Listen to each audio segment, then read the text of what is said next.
Very good evening to all of you. चलिए lecture को start करते हैं। Audit of multi state cooperative society हमें करना है। मल्टी स्टेट कोऑपरेटिव सोसाइटी जो होती है वो एक स्टेट में काम करती है, एक से ज्यादा स्टेट में काम करती है? एक से ज्यादा सर। ठीक है, तो ये जो मल्टी स्टेट कोऑपरेटिव सोसाइटी जो होती है ये मोर देन वन स्टेट में काम करती है। और एज द नेम सजेस्ट यहां पर मल्टीपल स्टेट इन्वॉल्व होते हैं। मल्टीपल स्टेट क्योंकि इन्वॉल्व है यहां पर,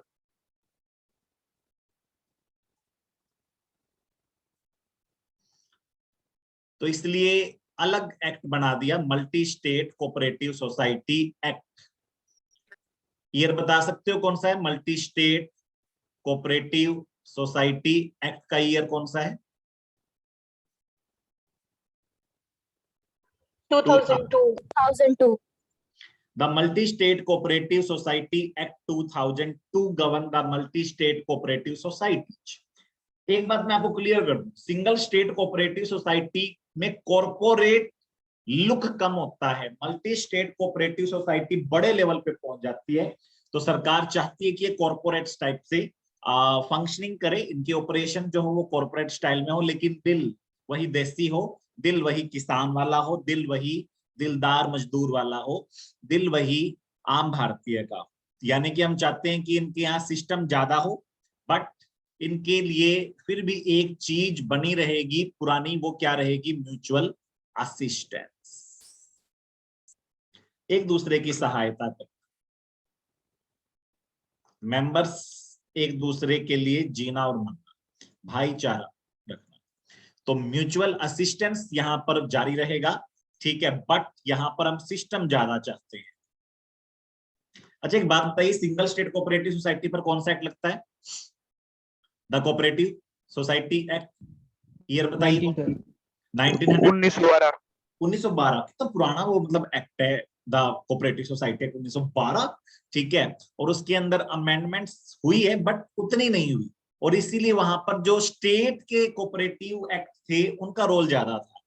वहां पर सेंट्रल एक्ट से ज्यादा रोल मैं कह रहा हूं कि स्टेट के कोऑपरेटिव एक्ट का था, इसलिए जगह जगह जगह जगह यही लिखा हमने कि जो स्टेट के कोऑपरेटिव सोसाइटी एक्ट में लिखा वो पढ़ना पड़ेगा। लेकिन यहाँ पर स्टेट एक्ट नहीं चलेगा, यहाँ पर सेंट्रल एक्ट है, वही सबको फॉलो करना है, ठीक है। तो आपके लिए ये आसान रहेगा।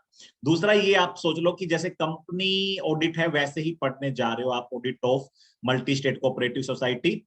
और कंपनी ऑडिट जो हुआ करती थी ना अंडर कंपनी एक्ट, सोचो जरा कौन से 2013।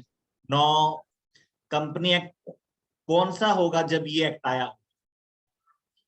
1956। हाँ, 1956। तो ये company audit under company act 1956 जैसा है, ठीक है। तो मेरे को तो ये पढ़ता हूं ना तो कंपनी एक्ट 1956 की यादें ताजा हो जाती है, क्योंकि मैंने तो कंपनी एक्ट 1956 बहुत पढ़ाया है। चलिए तो देखते हैं जरा क्या है यहाँ के प्रोविजंस, क्या है हमारा सिलेबस। देखिए सबसे पहली बात तो बुक्स ऑफ अकाउंट, क्या मल्टी स्टेट कोऑपरेटिव सोसाइटी को बुक्स ऑफ अकाउंट मेंटेन करनी पड़ेगी? तो मैं कह रहा हूं जी बिल्कुल मेंटेन करनी पड़ेगी, मैंडेटरी है। Sir multi state cooperative society जो है क्या वो सिंगल एंट्री सिस्टम रख सकती है? नहीं बेटा, डबल एंट्री सिस्टम कंपल्सरी है। सर क्या ये कैश बेसिस पे रख सकती है, एक्रूवल पे या बोथ पे? तो मैं कह रहा हूं नहीं बेटा, ये एक्रूवल बेसिस पर ही रख सकती है। अच्छा एक बात बताना, एलएलपी कैश बेसिस पे रख सकती है, एक्रूवल बेसिस पर ही रख सकती है? बताओ बताओ,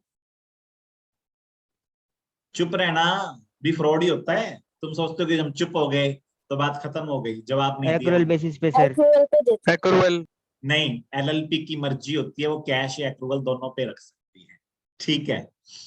तो इसका मतलब आप पीछे वाली चीजें कम पढ़ते हो, पढ़ना चाहिए। चलो अभी तो कोऑपरेटिव सोसाइटी मल्टी स्टेट वाले की बात कर रहे हैं हम। बुक्स ऑफ अकाउंट मैंडेटरी है, हाँ जी मैंडेटरी है। डबल एंट्री सिस्टम कंपलसरी है जी, बिल्कुल कंपलसरी है। एक्रूवल बेस कंपलसरी है, कैश सिस्टम अलाउड नहीं है। बेटर बेटर आपको मैं बता दूं, सिंगल स्टेट कोऑपरेटिव सोसाइटी में कैश सिस्टम अलाउड होता है, एलएलपी में भी कैश सिस्टम अलाउड होता है। इवन जो गवर्नमेंट के डिपार्टमेंट होते हैं वहां पर भी कैश सिस्टम अलाउड होता है, और वो अच्छा नहीं है। क्यों अच्छा नहीं है? वहां पर सिस्टम नहीं बनता ढंग से, क्योंकि आप जो उधार पे सेल परचेज कर रहे हो उनका ढंग से रिकॉर्ड नहीं बन पाता फिर। चलो, यहाँ पर तो सिस्टम है, यहाँ पर आपके लिए बिल्कुल कंपनी लॉ की तरह books of account mandatory, double entry system पर मैंडेटरी और एक्रूवल बेसिस जरूरी है। क्या ब्रांच की बुक्स ब्रांच पे रखी जा सकती है? हाँ जी, बट ब्रांच की बुक्स अगर आप ब्रांच पे रखते हो तो आपको क्या भेजनी है हेड ऑफिस में? रिटर्न्स समराइज्ड फॉर्म में, summarised form, but the quarterly return must be submitted to head office, must be submitted to the head office का मतलब where the books of accounts are maintained।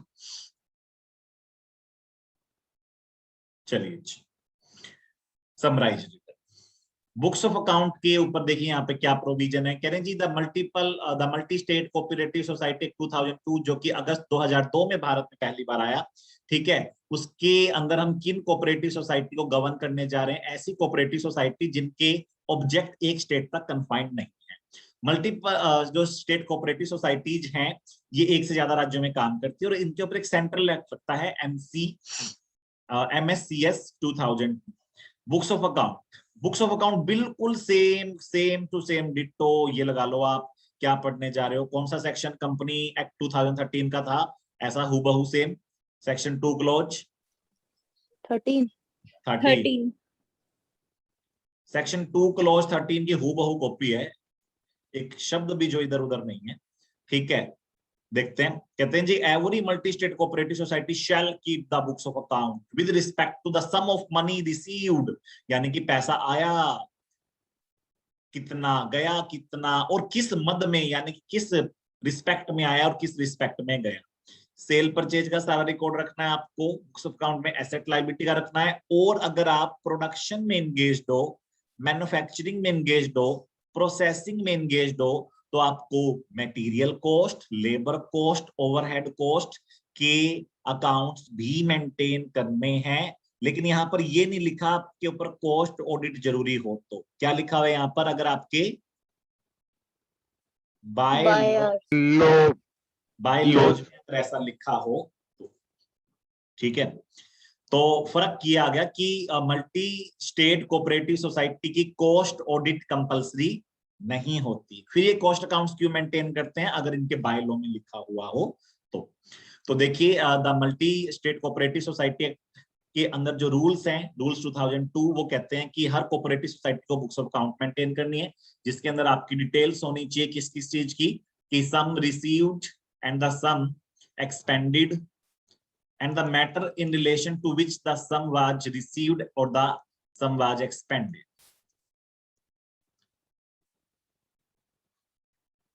सारा cell purchase का record रखना है आपको सारा asset and liability का record maintain करना है, और कॉस्ट रिकॉर्ड्स तब मेंटेन करने जब आप पे कॉस्ट ऑडिट कंपलसरी हो या आपके बायलॉज में लिखी हो, या दोनों केस?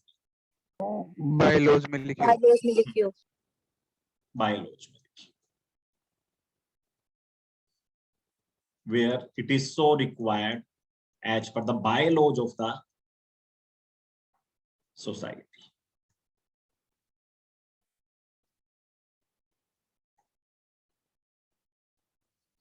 चलिए, तो बिल्कुल सेम नहीं है, डी पॉइंट में चेंज, ठीक है।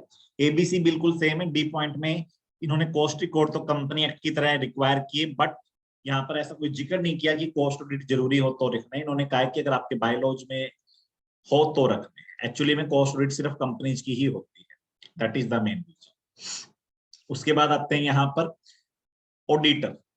सिंगल स्टेट कोऑपरेटिव सोसाइटी में ऑडिट हर सिंगल स्टेट कोऑपरेटिव सोसाइटी की जरूरी थी? यस और नो? यस सर, बिल्कुल जरूरी थी। यहाँ पर भी ऑडिट हर कोऑपरेटिव सोसाइटी की जरूरी होगी? बिल्कुल सर, हर मल्टी स्टेट कोऑपरेटिव सोसाइटी की ऑडिट जरूरी होगी। फिर फर्क क्या है? वहां पर ऑडिटर सीए होना जरूरी था, या जो डिप्लोमा होल्डर्स हैं या एक्सपीरियंस होल्डर है वो भी ऑडिटर हो सकते थे सिंगल स्टेट में? वहां पे वो हो सकते थे सर, हो सकते थे सर। यहाँ पर auditor must be a CA, chartered accountant in practice in India, या फिर एक फर्म हो सकती है जिसके मेजॉरिटी पार्टनर या all partner, majority part, right. चलिए जी, तो ऑडिटर जो है वो एक सीए इन प्रैक्टिस होना चाहिए यहाँ पर, ठीक है। अच्छा, ऑडिटर एक सीए इन प्रैक्टिस होना चाहिए, बट उसमें कुछ डिस्क्वालिफिकेशंस जो मेंशन कर रहे हैं वो हो या ना नाउ ना हो? डिस्क्वालिफिकेशन ना हो। क्या है सर डिस्क्वालिफिकेशन? इन्होंने बता रखा है बॉडी कॉर्पोरेट नहीं बना सकता, सीए अगर वो बना लेगा तो ऑडिट नहीं कर सकता, ऑफिसर या एम्प्लॉय नहीं होना चाहिए, ऑफिसर या एम्प्लॉय का एम्प्लॉय नहीं होना चाहिए,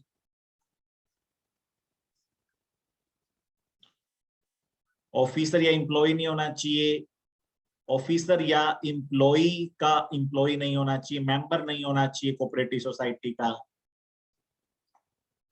और इंडेप्टेड ना हो, ना डायरेक्टली ना इनडायरेक्टली, एक्सीडिंग रुपी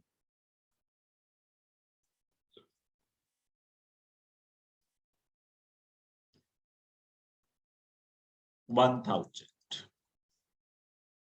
चलो जी, देखो अगर आप आज के कंपनी 2013 को देखते हैं तो वहां पर ऑडिटर ने कितने रुपए से ऊपर कर्ज ना ले रखा, कितने रुपए तक का वो ले सकता है मैक्सिमम? 5 लाख। 5 5। लाख रुपए, ठीक है। और वो किसी और के लिए गारंटी या सिक्योरिटी दे सकता है अप टू रुपी 1 लाख शायद। 1 लाख, ठीक है। यानी खुद तो इंडेप्टेड हो सकता है 5 लाख तक, और किसी और के लिए बीच में अगर वो थर्ड पार्टी के फेवर में थर्ड पार्टी के लिए गारंटी दे रहा है, ठीक है, तो फिर वो गारंटी जो उसने इस कंपनी को दे रखी हो या इसकी ग्रुप कंपनीज को दे रखी हो या सिक्योरिटी दे रखी हो 1 लाख रुपए से ज्यादा की नहीं होनी चाहिए। बट यहाँ पर कंपनी एक्ट 1956 जैसा है ना, तो कंपनी एक्ट 1956 में दोनों ही जगह 1000 रुपये लिखा होता था, तो यही 1000 रुपया।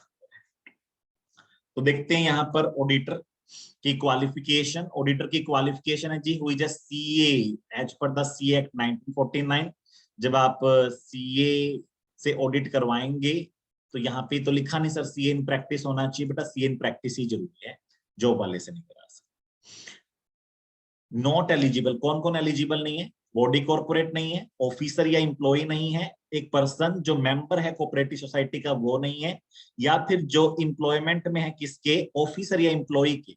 गुलाम का गुलाम क्या होता है सर? गुलाम ही होता है। तो जो मल्टी स्टेट कोऑपरेटिव सोसाइटी का ऑफिसर है या इंप्लॉई है या उनका इंप्लॉई है, ऑफिसर का इंप्लॉई, इंप्लॉई का इंप्लॉई, उसको भी आप ऑडिटर नहीं बना सकते। जो मेंबर है उसको नहीं बना सकते कोऑपरेटिव सोसाइटी का। इसके अलावा जो इंडेप्टेड है डायरेक्टली या जिसने गारंटी वगैरह दे रखी है in connection with indebtedness of any third person, ठीक है, for an amount exceeding 1000 rupee, वो ऑडिटर नहीं हो सकता। मान लीजिए जिस टाइम आप ऑडिटर अपॉइंट हुए उस टाइम आप डिस्क्वालिफाइड नहीं, auditor when appointed was duly qualified and not disqualified, कोई डिस्क्वालिफिकेशन ने उसको घेर नहीं रखा था, but suffer disqualification later on before completion of audit. What auditor should do? वो डीम्ड कर लिया जाएगा, वो पोस्ट छोड़ दी उसका ऑफिस ऑडिटर का। उसको ऑफिस छोड़ देना चाहिए, auditor must leave the office, ठीक है। वो लीव करे ना करे हम उसको डीम्ड कर लेंगे। शोभा बेटा पेन मत चलाओ। चलो जी, ऑडिटर को ऑफिस लीव कर देना चाहिए, ठीक है। ऑडिटर अगर लीव नहीं भी करेगा तो डीम्ड कर लिया जाएगा कि ऑफिस उसने लीव कर दिया, और इससे क्या अराइज हो जाएगा?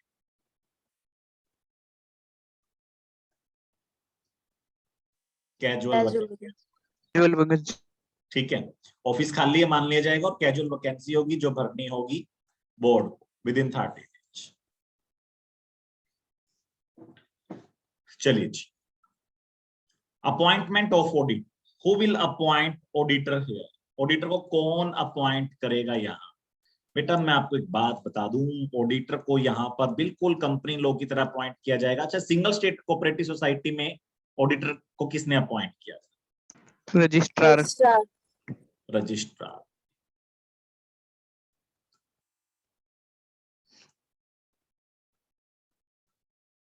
देखिए सिंगल स्टेट कोऑपरेटिव सोसाइटी में तो रजिस्ट्रार ने किया था,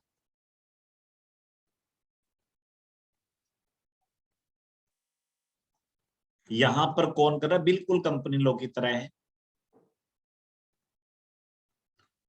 कंपनी लॉ की तरह है तो मल्टी स्टेट कोऑपरेटिव सोसाइटी में ऑडिटर को कौन अपॉइंट करेगा, फर्स्ट ऑडिटर बीओडी BOD कितने दिन में, within 30 days one of month registration. With in 1 month of registration. क्या मल्टी स्टेट कोऑपरेटिव सोसाइटी बिना रजिस्ट्रेशन के जन्म नहीं ले सकती, नहीं ले सकती सर। जैसे ही मल्टी स्टेट कोऑपरेटिव सोसाइटी का रजिस्ट्रेशन डन होगा, उसको सर्टिफिकेट ऑफ रजिस्ट्रेशन मिलेगा सेंट्रल रजिस्ट्रार से, उसके बाद फर्स्ट ऑडिटर अपॉइंट करना कंपलसरी हो जाएगा बाय बोर्ड, और बीओडी फर्स्ट ऑडिटर को अपॉइंट करेंगे with in 1 month of registration.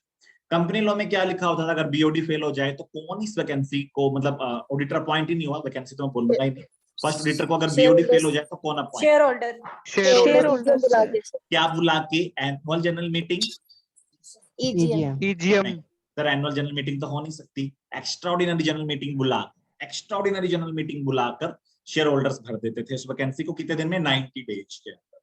ठीक है, यहाँ पर भी सेम प्रोविजन है, अगर फर्स्ट ऑडिटर को बोर्ड नहीं अपॉइंट करता तो शेयर होल्डर्स को ईजीएम बुलाकर 90 डेज के अंदर अंदर वैकेंसी को फिल करना है। सबसीक्वेंट ऑडिटर को कंपनी लॉ के अंदर कौन अपॉइंट करता था, as per company law, Shareholders. भी वही सेम कंसेप्ट है, शेयर होल्डर्स विल अपॉइंट। लेकिन ये कंपनी एक्ट 1956 है, तो कार्यकाल 5 साल का मिलेगा या 1 साल का मिलेगा, एक साथ 1 साल। कंपनी एक्ट 2013 में तो 5 साल का टेन्योर है ना, लेकिन मैंने उस टाइम आपको सिखाया था कि ये पहली बार इंट्रोड्यूस हुआ है ऑडिटर की इंडिपेंडेंस को इनहांस करने के लिए। But the multi state cooperative society act is based upon company act 1956, क्योंकि 2002 में आया था, तब 2013 वाला एक्ट नहीं था, तो इसलिए यहाँ पर ऑडिटर को 1 साल का कार्यकाल मिलेगा, यानी कि इस एजीएम में जो ऑडिटर अपॉइंट हुआ है वो कब तक रहेगा, till the conclusion of 6th AGM या नेक्स्ट एजीएम, नेक्स्ट EGM और ये जो फर्स्ट ऑडिटर है ये सेम है कंपनी लॉ जैसा, till First AGM. First EGM नहीं है, First. Till first as. चलिए जी,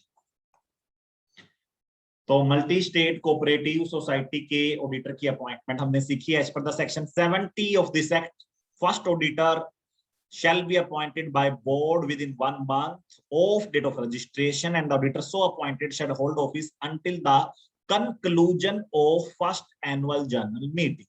If the board fail to do so, then the cooperative society's members in the general meeting may appoint the first auditor or auditors. The subsequent auditor or the auditors are appointed by the multi-state cooperative society members at each annual general meeting, and the auditors so appointed shall hold the office from the conclusion of that meeting until the conclusion of next AGM. That meeting का मतलब जिस meeting में आप appoint हुए वहां से लेकर अगली एजीएम के कंक्लूजन तक आप ऑडिटर रहे। यहां तक कोई डाउट हो तो पूछिए। No, sir. चलिए नेक्स्ट पॉइंट पे चलते हैं हम। क्या पावर्स मिलेगी, क्या पावर्स होगी विद द ऑडिटर, वही सेम कंपनी लॉ वाला, he can access any books of account या अदर बुक्स भी एक्सेस कर सकता है, अदर भी कर सकते हो वाउचर्स में। हाँ वाउचर्स, मीटिंग की मिनट्स, ठीक है, कोई जरूरी थोड़ी बुक्स ऑफ अकाउंट को ही एक्सेस कर सकता है। He can access any book, register, return, record, ठीक है, document whichever is necessary for the purpose of audit, जो चाहे कंपनी के रजिस्टर ऑफिस पे रखे गए किसी अन्य स्थान पर। क्या ये जो ऑडिटर होता है, क्या ये ब्रांचेज में विजिट कर सकता है जिसकी ऑडिट ये नहीं कर रहा? क्या उन ब्रांचेज में विजिट कर सकता है जिसकी ऑडिट ये नहीं कर रहा? ब्रांच ऑडिट कर, ऑडिटर अलग से है। यस यस बिल्कुल, बिल्कुल आप विजिट कर सकते हो उन हर ब्रांच को जो आपने ऑडिट नहीं की, और जिसको अलग से ब्रांच ऑडिटर किया ऑडिट करवाया जा रहा है, क्योंकि ये आपकी पावर में होता है, हेड ऑफिस ऑडिटर यानी कि मेन ऑडिटर की पावर में होता है। शोभा, मेरे को एक बात बताइए, Shobha are you there? Yes sir. बेटा ये पेन कौन चला रहा है? क्या आपका भाई बैठा है आपके साथ में? Yes sir, sorry sir. Please maintain discipline.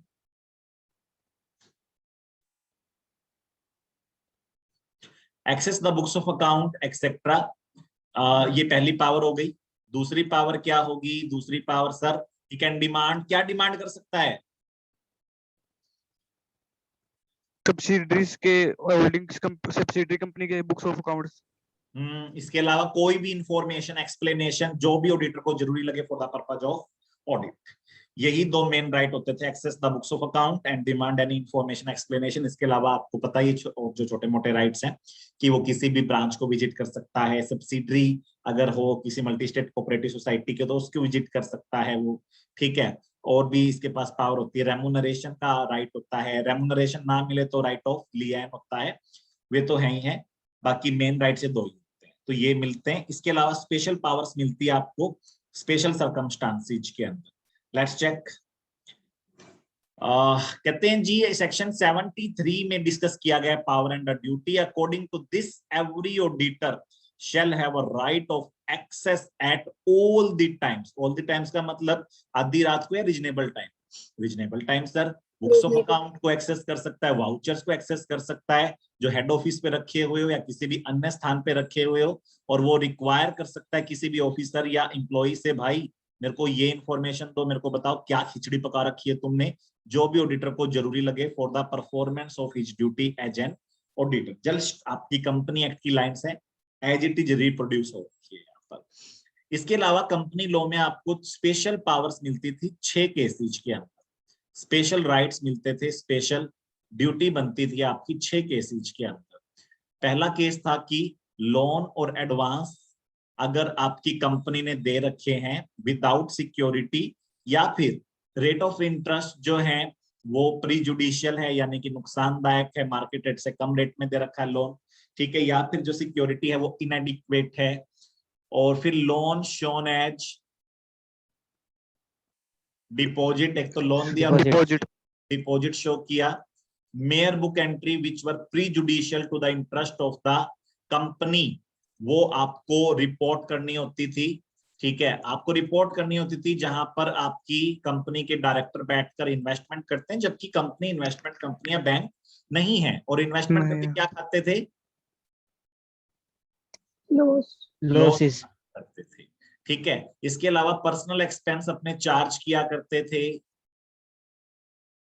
Company के रेवेन्यू अकाउंट में यानी कि हाँ जी P&L में। इसके अलावा share allotted for cash but the cash is not received and what is the accounting treatment made, ये आपको चेक करना होता था। ये आपकी स्पेशल पावर्स होती है।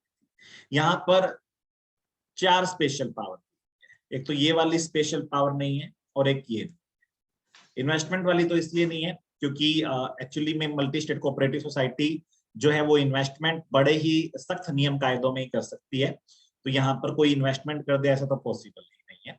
तो यहाँ पर आपको 4 पॉइंट्स पर रिपोर्ट करना है। लोन और एडवांस बिल्कुल कंपनी एक्ट का रिप्रोड्यूसर, whether the loan and advance made by multi-state cooperative society on the basis of security have been properly secured, क्या सिक्योरिटी पूरी मिली? मल्टी स्टेट कोऑपरेटिव सोसाइटी ने अगर लोन दिया तो सिक्योरिटी प्रॉपर है, कंप्लीट है, एडिक्वेट है to cover the principal, interest and the other expense and the terms of interest, जिस टर्म्स पर हमने दिया और कब पेमेंट वापिस आएगी, उसमें से कोई भी टर्म प्री जुडिशियल तो नहीं है to the interest of multi state cooperative society और its member. If yes you have to report whether the transaction of multi state cooperative society which are represented by merely book entry are not prejudicial to the interest of the cooperative society।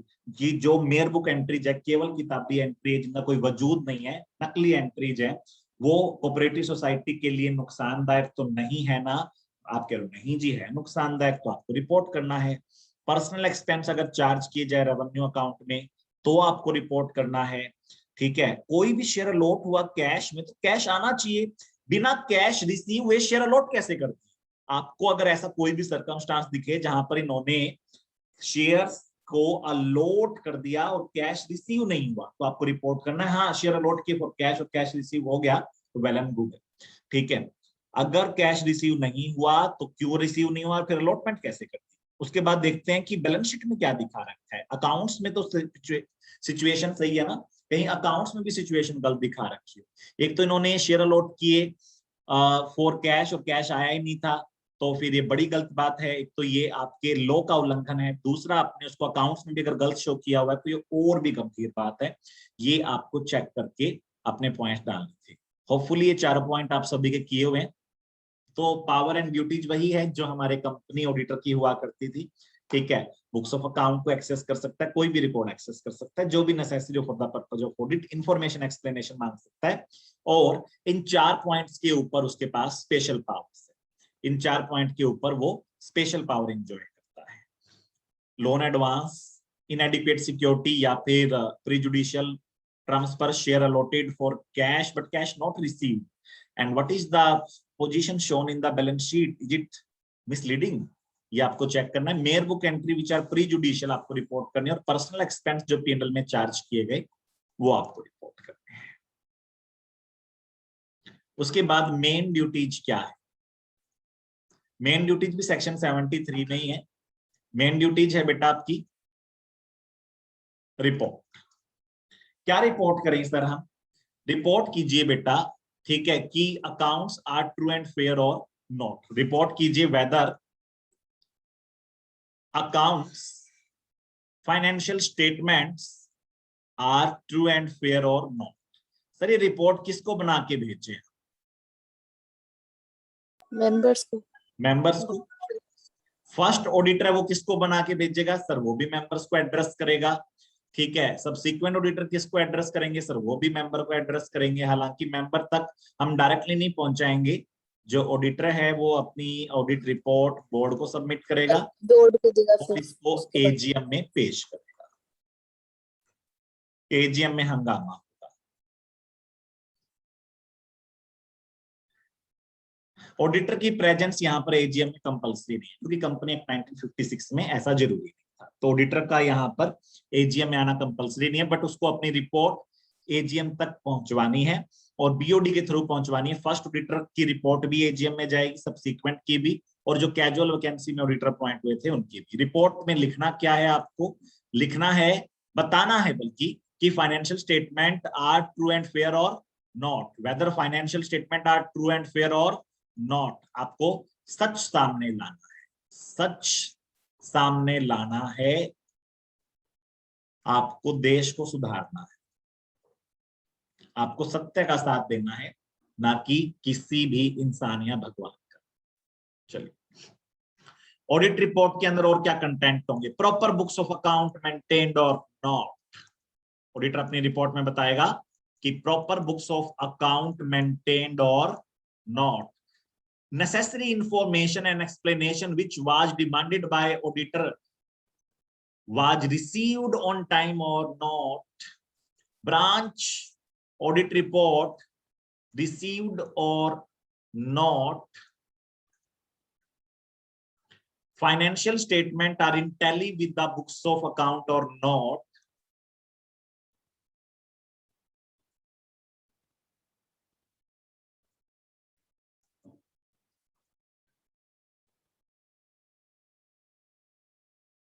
ये report है।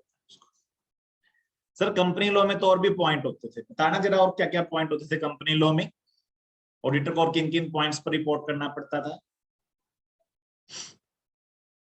बोलो बोलो, जल्दी बोलो। Auditor को इनके अलावा points पर रिपोर्ट करना पड़ता है। अकाउंटिंग स्टैंडर्ड्स सर अकॉर्डिंग बने हैं क्या? और सर इंटरनल कंट्रोल्स कैसे है सर कंपनी के? इंटरनल फाइनेंशियल कंट्रोल पर रिपोर्ट करना पड़ता था, एक्सेप्ट अ फ्यू कंपनीज। और कोई डायरेक्टर वगैरह जो भी है सर वो हटाया गया है, नहीं हटाया गया? डायरेक्टर कोई डिस्क्वालीफाइड तो नहीं है, उसके ऊपर जो 64 सबसेक्शन 2 है उसके तहत चेक करना आपको। और आईपीएफ में जो पैसा डाला था वो गया क्या, मटेरियल फोर्सिएबल लॉसेज का प्रोविजन बनाया क्या, कंटिजेंट लायबिलिटी को आपने सही से शो किया क्या, ठीक है, ये सब भी ज्यादा था, कारों की रिपोर्टिंग भी ज्यादा।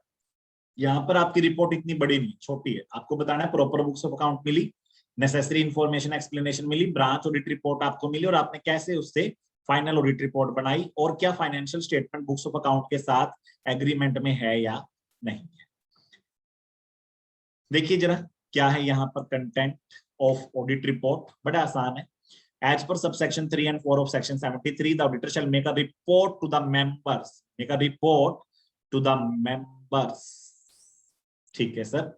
और उसके बाद क्या है, उसके बाद है बेटा कि उसको बताना है कि balance sheet, P and L, cash flow statement जरूरी नहीं होता यहाँ पर, और एवरी अदर डॉक्यूमेंट जो अटैच किया जाना होता है बैलेंस शीट या पी एंड एल के, यानी कि फुट नोट्स, ठीक है, जो भी जनरल मीटिंग में पेश किए जाएंगे, वो ट्रू एंड फेयर व्यू देते हैं या नहीं देते। ठीक है, किस चीज का सर, बैलेंस शीट जो है वो ट्रू एंड फेयर व्यू देती है या नहीं देती, स्टेट ऑफ अफेयर्स का। P and L true and fair view देता है या नहीं देता, प्रॉफिट एंड लॉस का।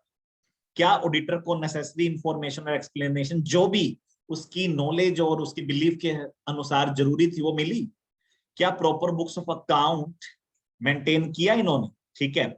क्या प्रॉपर रिटर्न्स जो थी वो ब्रांचेज के द्वारा हेड ऑफिस को जो क्वार्टरली रिटर्न, समराइज रिटर्न जानी थी वो जाती थी या नहीं जाती। ब्रांच ऑडिटर की रिपोर्ट हेड ऑफिस के ऑडिटर को मिली या नहीं मिली।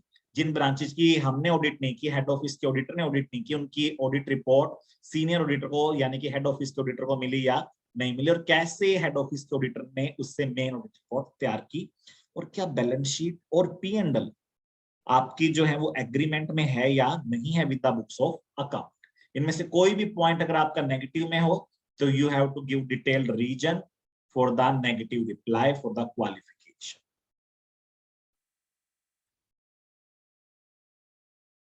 कोई भी क्वालिफिकेशन या एडवर्स रिमार्क अगर आपने लगाया है तो उसका डिटेल्ड रीजन आपको जरूर देना है। You have to state the reason for the negative remark और द एडवर्स रिमार्क और the qualification, reservation, anything. Sir जो मतलब वो जो सोसाइटी है वो कोऑपरेट नहीं कर रही थी मैनेजमेंट ऑडिटर के साथ, वो भी लिखनी पड़ेगी ऑडिट रिपोर्ट में। सोसाइटी क्या नहीं कर रही थी, मैनेजमेंट कोऑपरेट नहीं कर रही थी ऑडिटर के साथ में, मतलब उसको कह रही थी जल्दी से वो कर ले, अकाउंट्स बना ले तेरे, वो कर ले।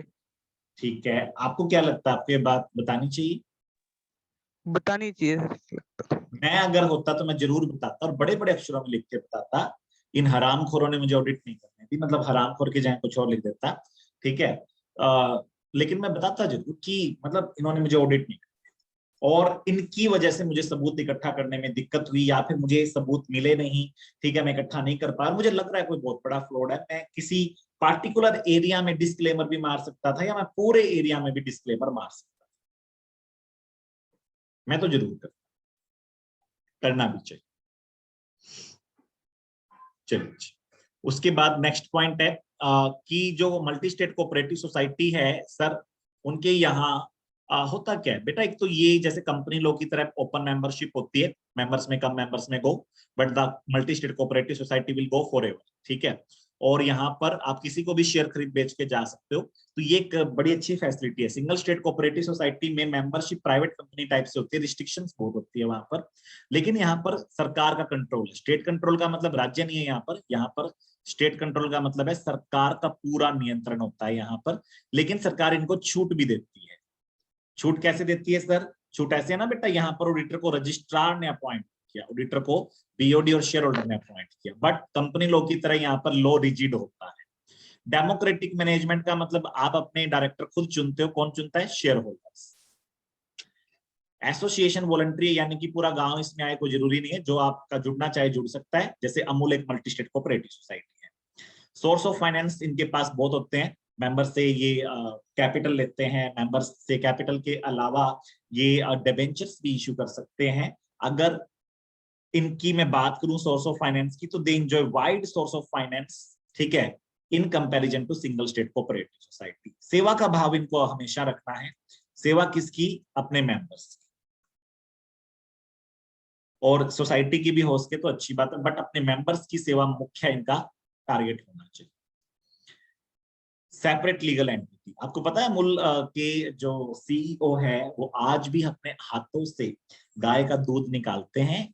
क्यों? क्योंकि वो ये प्रूव करना चाहते हैं कि मैं आज भी किसान, ठीक है। तो आपको सर्विस मोटिव को हाईएस्ट प्रायोरिटी पे रखना है। सेपरेट लीगल एंटिटी है, इससे आपको कॉर्पोरेट वेल मिलेगी, लिमिटेड लायबिलिटी मिलेगी, बट उसका मिसयूज करोगे तो क्या हो जाएगा? Lifting of corporate veil. जो सेपरेट लीगल एंटिटी देना जानता है वो छीनना भी जानता है। डिस्ट्रीब्यूशन ऑफ सरप्लस, डिविडेंड यहाँ पर आप बांट सकते हो। सिंगल स्टेट कोऑपरेटिव सोसाइटी के मुकाबले यहाँ पर रिस्ट्रिक्शन कम है, यहाँ पर स्लीपिंग मेंबर्स को भी बड़ी आसानी से आप डिविडेंड दे सकते हो। Self help through the mutual corporation, बिल्कुल सेल्फ हेल्प ग्रुप है ये, ठीक है, और ये अपने मेंबर्स के लिए जीता है, अपने मेंबर्स के लिए मरता ही ऐसा ऑर्गेनाइजेशन है। म्यूचुअल असिस्टेंस यहाँ की जान है। बेटा रीज्वाइन कर लीजिएगा,